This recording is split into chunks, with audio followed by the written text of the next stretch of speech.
زه کله کله سوچ وکم بیم بس مړه چې د دې نه مړ وی خو ښه به وه. السلام علیکم. کیسے نہ چلے حالات خدی زیات دی کار کار دی کاکا سر جی صفا صفا خبرې بکو کنه. اوس دغه ځای کې مې پېټرول 4 روپۍ پېټرول ګراني او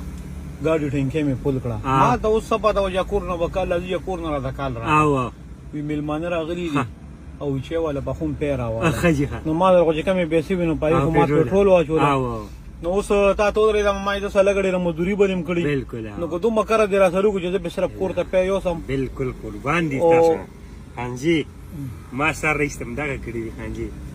اوهو دا ځان سره والی نه پی پې وړم لږ پی پې والی چې څومره تېلی جي 200 والی د 300 پیلی. دا چې کله زه واپس په دې طرف ځم که نه دا 200 روپۍ خانجي اډو بې بس تاسو زما در بخلي دي اورئ دې څه وایي ښه بچې کېږي بس یې زموږ غریبي سیمه الله پاک بس هغه چې څومره خدمت کوي الله پاک هغه راکوي په دې ختمېږي نه. لکه نن دې داسې ښکاري چې ښه ډېرې ګټې او بس زه به تاسو څه ویم قسم په خدای خانجي ور زړه نه دی دا زړه مې بلکل داسې دی که نه بس چې په دې حالاتو شکر وباسو اورې قسم په خدای چې بلکل کله کله وجاړم کله کله کور کې پریشاني ده. څه پریشاني ده کور کې خانجي یو خو دا ده چې کور کې دا د ماشومانو ښځه مې چې کوم دی د هغې خو په دې ترخ کې غوټي په دې سینو کې قسم په خدای قسم مې درته وخوړ چې نه مزدوري خوند راکوي نه کار هم مزه نشته اخوا دې خوا لږ ښه کار کېږي. دا اوس چې را سوچ کې تللی وې دغه سوچونه کې قسم په خدای خانجي د کور بیماري د ماشومانو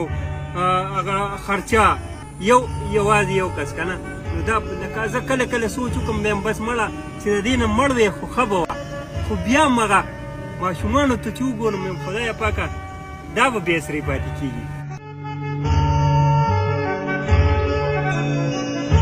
دا ته د ګنو راجوس چې خرڅی که نه نو داسې بیا یخني شي بیا څه کوې خانجي بس بیا قسم په خدای چې په 800 روپۍ چېرته دیاړي میلاو شي وکړو ګنې بس په چوک کې په دې کې ته 100 روپۍ ورځ پاتې په دې کې خو بس دا ګنې زه راوړم من ګنې راوړم نو که 2 ورځو کې ختم شو که 3 ورځو کې ختم مزدوري د ورځې څو پاتې کېږي 2 ورځې راته خدای شته که په دې کې 1500 پاتې شي یا که اکثر پکې 400 لکه په منګري کې دې پسې پېټرول راشي زه پسې پېټرول راوړم لیمبوان پسې راوړم زه پکې کښېنم 1500 ورته پاتې کېږي نو چې نن ورځ کې الله پاک 1500 روپۍ درکړي نو بیا زه یم بس الله مو خوشحاله که دا تاسو زما دغه بلکل په بیه واخیسته ډېره په خدای تعالی په دې به څه ناسه کوي بس ډېر ګزاره دوکان کې قسم دې سهار مې چیني راوړې ده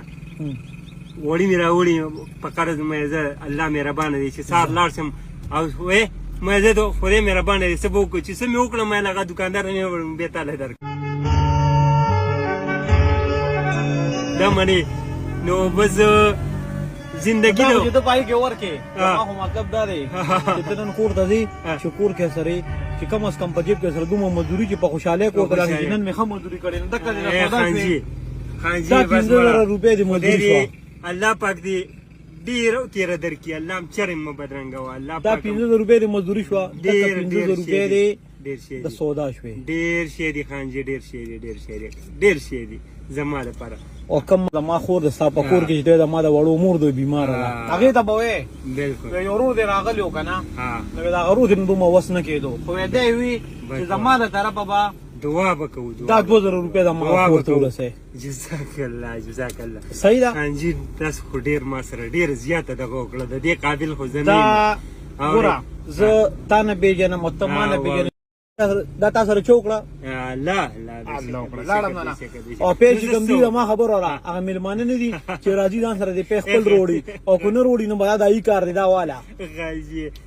تاسو خدای زه په بیه واخیست ما ته اجازت دی زه سخت چې دا شربت خو به د باندې اوس کم ګڼه ډېره زیاته مننه ولې تاسو زما نه داسې ځئ